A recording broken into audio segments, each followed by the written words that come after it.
Good morning, friends. Mark Holmes here with my buddy Cowboy Joe Boo, as well as Joe Bear in the house. And as always, I want to thank you guys for watching, commenting, subscribing, and being part of the Joe Boo Sports Report. Without you guys, this literally does not work. So let's get open for business here, and let's wake up the football guys. Wake up, guys.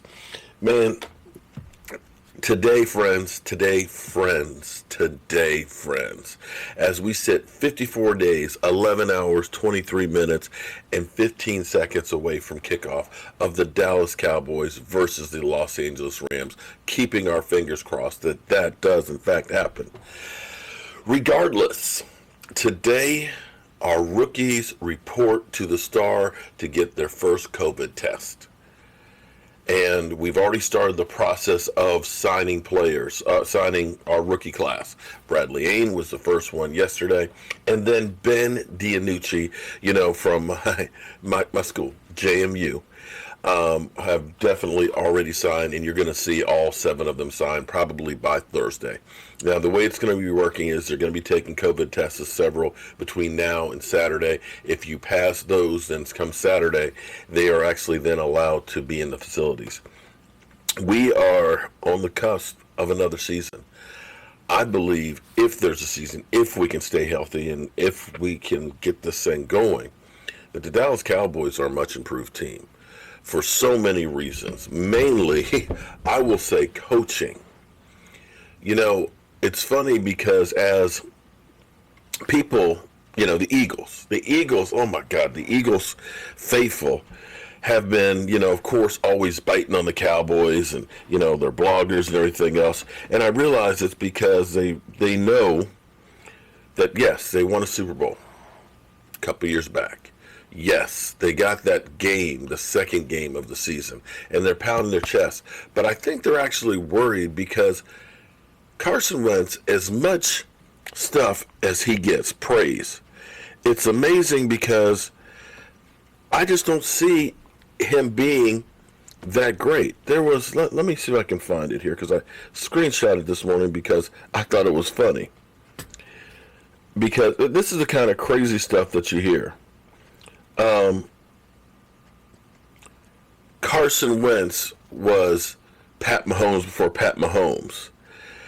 Dude gets crazy praise for being a backup in the Super Bowl, 0-1 in the playoffs with 3 passing yards, most fumbles in 2016, since 2016, which he had 18 last year, 6.7 yards per average, which ranked 26 last year, 2 losses away from 2019 of having 3 losing records in 4 years. People seem to forget in 2018 when you guys went to the playoffs again, he was 5-6. Just saying. Least wins in this draft class and being injury prone.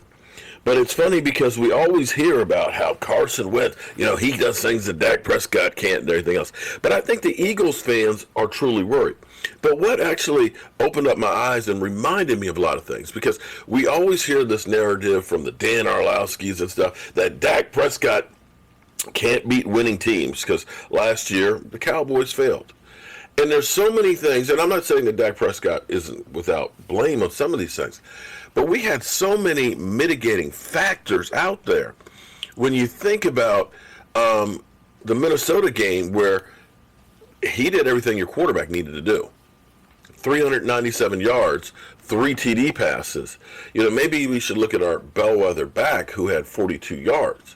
Or maybe we should look at our coach who took the ball out of his hands as he led them from like their 6-yard line all the way down into the red zone. And then we decided, even though we hadn't been running the ball all day because Minnesota stopped it, let's go ahead and run the ball a couple times. That was one of the ones we can put coaching there. You can also put the kicker who missed a kick that had he made the kick earlier, all we would have needed was a field goal to win the game. But, it's just that way in games. And this Eagle personality put out there about the Cowboys haven't beat the Jets since 2007. And I'm sitting here thinking, why are you bringing that into it? Why don't you talk about us against you? Yes, you got that victory, but I believe with Dak Prescott and the Dallas Cowboys since 2016, we're 5-3. That's a winning record for the Cowboys. And I know that game, we lost it, it happens. You guys lost in Texas going into overtime against us, and we got on a hot streak. Those things happen. But as I looked at that game, it made me realize that we fought so many things last year. We fought poor coaching, bad schemes. We fought the opponents, of course. And we also fought the officials. How many times have we seen calls like tripping that the NFL comes back later on and says, yeah, that's not really there? And in that game alone, the abuse that Dak Prescott took, the beating, and as, this Eagle blogger saying, look what your quarterback did. Look what your quarterback, he was garbage. He looked like he was on the ground being, destroyed by two guys launching late hits and things, which they got fined later on. But how many times have we seen penalties that you go, the fuck? I'll give you a great example. You know how many times running backs have been called for unnecessary roughness? For lowering the head? Zeke Elliott and Tony Pollard. You know how many times teams have been called for unsportsmanlike conduct? Too many men in the huddle? 2 times by the same official. The Dallas Cowboys. You know how many times they actually called the long snapper for moving the ball? The Dallas Cowboys. Tripping against New England, 2 of them. So when we talk about the Cowboys, and I'm not saying that there's a vendetta. Maybe we just happen to have blind referees. I don't know. But it seems like we got a whole lot of people to fight whenever we play a game. But anyway, Ben Dinucci, he is now under wraps with the Dallas Cowboys. Will be there today, along with Bradley Ain, along with Gallimore, along with Diggs, and those guys getting those tests and everything else. And as I sit here, I hear so much negativity from people that are like, we're not going to have a season. We're not going to have a season. And I don't know if we're going to have a season for sure or not. Nobody really knows. But see, my thing is this.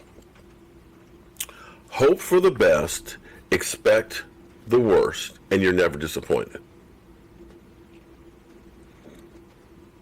I don't want to put out in the universe negativity.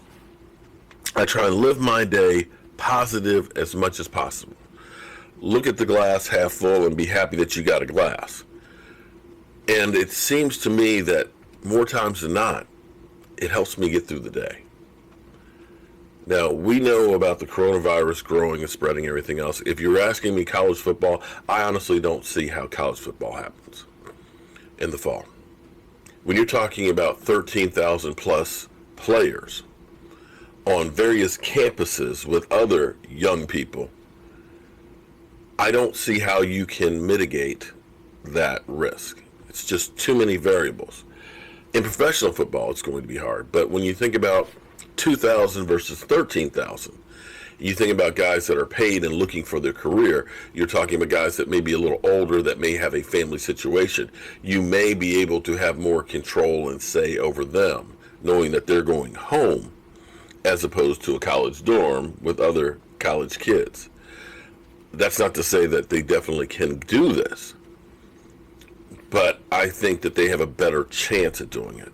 And thus far, what we've heard from the NFL is they're going to be testing every day, at least for the first 2 weeks. They are going to basically be finding players for at-risk behavior. So basically, if you're going to play, you're going to play. And we don't want you out doing anything. The next 6 months, you are going to be practicing at home games. And that's it. And that's the only way that this will succeed. As I talked about last night, this is where team comes into play. And you have to realize that every one of your actions will affect the team and whether or not the team will be successful. And more than anything else for this season, because we're not going to have really home field advantage like we usually do, where if you're in Seattle, you got the 12th man in that noise, or Kansas City and things like that. You'll still have weather issues, but you're going to lose some of those natural geographic advantages that teams have. And I think the biggest thing that will affect a season is how well you can stay healthy and away from the coronavirus, more than anything else. And if you have a team that is down and understands that principle, then you got a real good shot at winning it all. So we'll see what happens. We'll get you any news that happens with the Dallas Cowboys if any of the other players start signing today. But between today, tomorrow, and by Thursday, everybody should be signed. I'm excited because at least they're at the Star. I'm Mark Holmes, and I hope you have a great day. And please, please be safe out there. Wear your mask, keep your distance, and we can get through this thing. I'll see you soon.